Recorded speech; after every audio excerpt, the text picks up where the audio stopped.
If this happened to a less attractive girl, Mike no built one your would have channel. helped. Nothing Woman else. did No repair. one cares about you Who's without telling her him. what to say? LOL. She said Been doing boyfriend. shit. You haven't done anything special. Man, Stop. how hard can Not it be everyone to can save an afford old to car spend when you tens got of somebody thousands of else dollars to on a car. They got You had help, like very accessible help.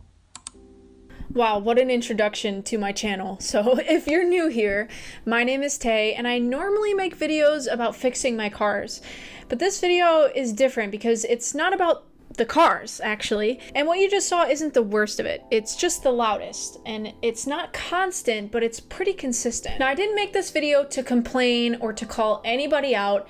I made it because I've been thinking a lot about what it means to belong in this community and in this space. About what it means to be a car girl, or to be a car guy, or a car enthusiast versus a car guy, and why these labels seem to hold so much weight in this community. Before we go any further, I want to be really clear about something here.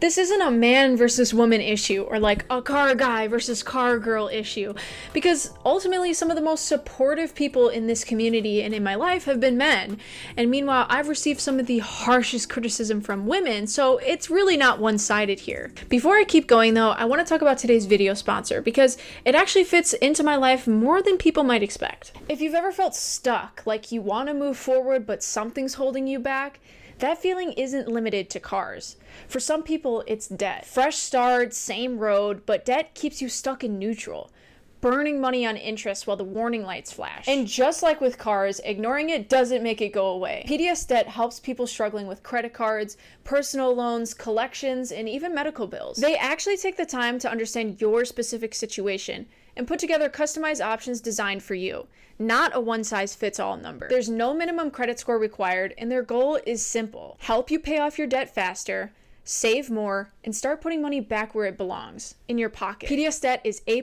rated by the Better Business Bureau, has thousands of 5-star reviews on Google, and a 5-star rating on Trustpilot. They've helped hundreds of thousands of people get out of debt, and if I needed help like this is exactly where I'd start. Every month you wait costs you more in interest and fees.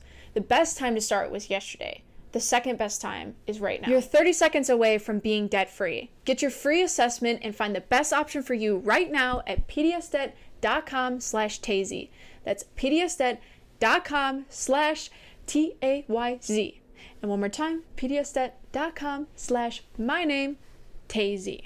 All right, now let's get back to the video. When I first started posting videos on YouTube a little over a year ago, it was honestly just for fun. Hi everybody, welcome back to my channel. Good morning everybody, welcome back to the ARC7 series on my channel here. I'm Tay, if you don't already know me. This is I really wanted to document the process of working on my cars, the mistakes that I made, the learning curves, some of the small wins that I achieved.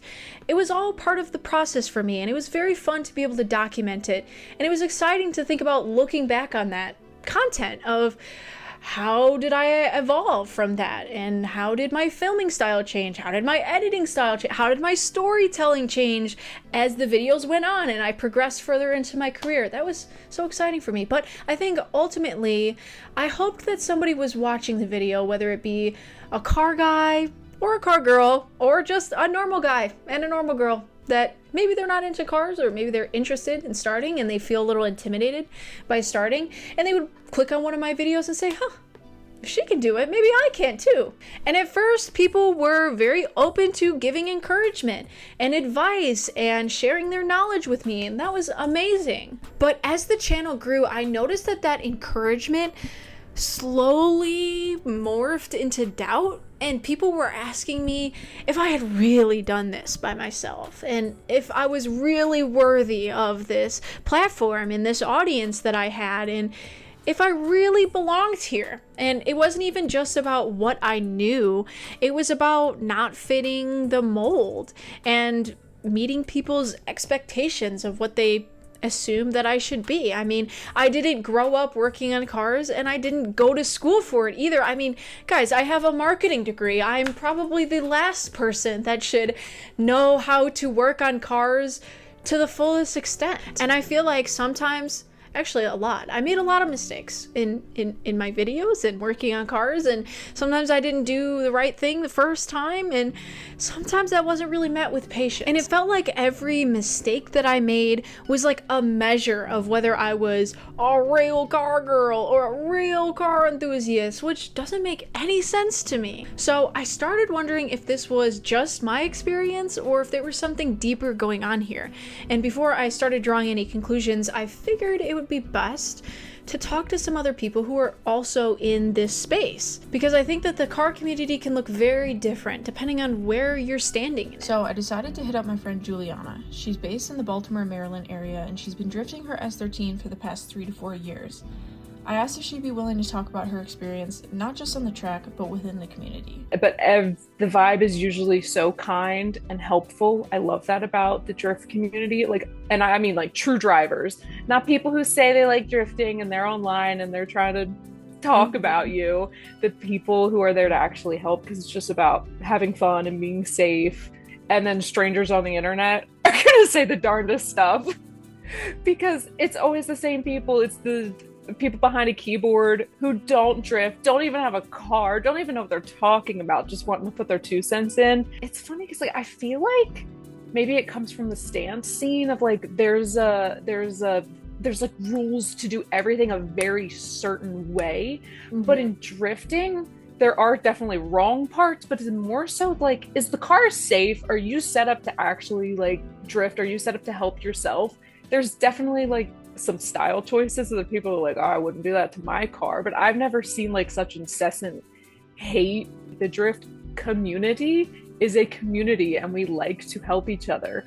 I feel like drag is super competitive. I don't know what it is about like the stance community. It's not like it's not like everyone's going for a prize all the time. Like, you are a community, you're supposed to care about the same things. In a way, I came from that. That's like how I got introduced into the car scene. Slowly got out of that and got more introduced into the drift scene. And I feel like the stance scene has a lot of, oh, I have more camber. Oh, my wheels are triple chrome versus your, and it's like, yeah, I guess maybe with the car scene, I guess people can get really single-minded to what maybe like it's just because it's the car they have and it's the way they do something, and they just think if it's like the only way, the right way. Whereas at the track, it's like you are experiencing how many cars actually work for this. There's no right vehicle. There are so many different setups. But yeah, I guess there's not this incessant competition to get this trophy or get this approval. You're drifting is a lot for yourself, because most of the time, like, we're not competing. I'm not competing. I'm there to have fun, throw down with my friends. So maybe the mentality of car show, in it to win it, gotta be the best, have to be the most photographed, the most liked, the most shared. Kind of odd that the car community as a whole feels so separated and divided. Yes. How do you want the car scene to feel or to look in like 5 or 10 years? Oh man. This is so cheesy. More kindness. Like, we're all in such a silly little hobby of liking vehicles and what they can do, or maybe how they look or whatever. And it's like, I just see no reason for there to be such discourse unless something is just straight up dangerous. What does belonging in this space look like to you? Belonging, it definitely just, it feels like a friendship. You don't always have to build a huge friend group. I feel like I don't have a huge friend group, but the quality small group that I do have, it just feels like family. It's like, that's all I want to do is go drifting with my friends. My weekends just look like I want to go to the track and hang out with my friends, and that looks like us driving hard together, or we're all laying under the same car together, we're working to get something running. Just a togetherness. And it's just like odd to see the stark comparison to online. Like, it seems like the online car community is really where the negativity and the hatred is, which I don't understand. It's like, again, I always feel like it's the same type of people who like don't have what you have, and maybe they're upset about it, or there's some level of jealousy, or like, man, they're preying on other people's downfall because they don't have those things. But I feel like I've never wished that on anybody, that I want to see my friends succeed, people online when they're having fun. I sure hope so. Like, this life is short. I hope they're having fun. And I think you're also a big part of the community that you build. I mean, like, my friends have a shop and it's always open, but if I don't go over there and if I don't show up, why would they show up for me? I'd say, like, if you want that help and you want that community, you need to go find where it is. And for me, like, I could go to the track and make friends with anybody because everybody seemingly is on the same page and they all want the same goals. So that's where we find our community. It is so weird that it like stops at the online, but again, I always know, I'm like, that's not a true car enthusiast, or that's not a true drifter that I would meet at the track, because it's just not. Because it is so broad too in this space and community. It's not just like, do you like black or white? I mean, like, we have a gajillion different cars and a bunch of different styles and colors and mods, and it's like an infinite combination of things that everybody could have. It is so hard to get like what's that caliber at. Right. Yeah.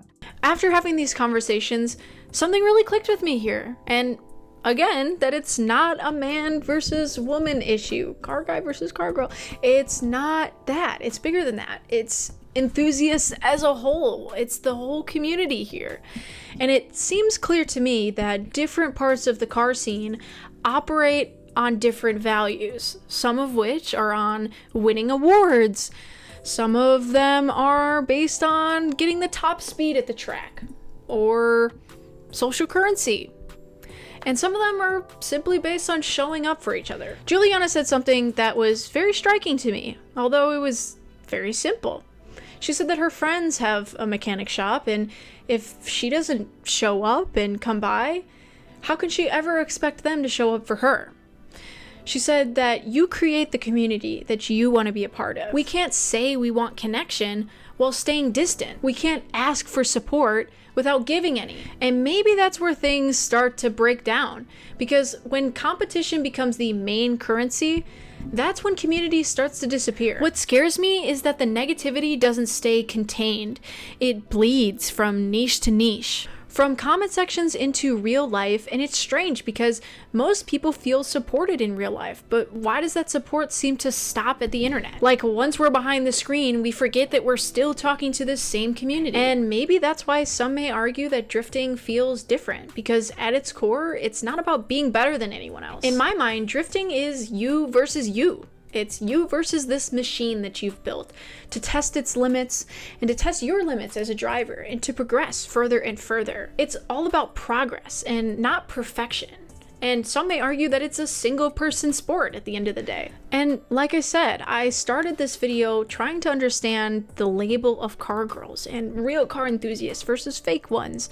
And I think after talking with people, I realized that it's not gender related at all, and it's more of a community issue. It feels that there are some spaces that you have to prove that you belong in. Others invite you to grow, and the difference between the two is whether people choose connection or competition. And maybe the real question is who doesn't belong here, and more of how do we want this community to look and feel in 5 to 10 years? For the people who are just getting started, or for the young boys and girls on the sidelines who are interested in learning and exploring and creating. And if these spaces are something we're leaving behind, what do we want to teach them? How to compete with each other and how to measure up who's real and who's not and who's better than me? Or rather, how to connect with each other and how to show up for each other in whatever way that looks like. Because one day we'll leave this community behind and it won't belong to us anymore. It'll be passed down to our sons and daughters, and we'll be the ones they're learning it from. If you've made it this far in the video, thank you so much for watching and thinking about this topic with me. I know it's vastly different than my normal content, but this is something I'm fired up about, and I want to talk to you guys about things that I feel passionate about, because I love this community and I also want to be a part of it, and I want to be a part of it in a way that opens a discourse about how we can be better, how we can be more accepting, how we can be more connected. So if you have any suggestions or anything you'd like to see change in the car community, leave them down in the comments. I love reading all of your guys' comments, and I appreciate the support regardless of the sort of different content style. But I will be back next week working on the cars, so I will see you guys then. Bye!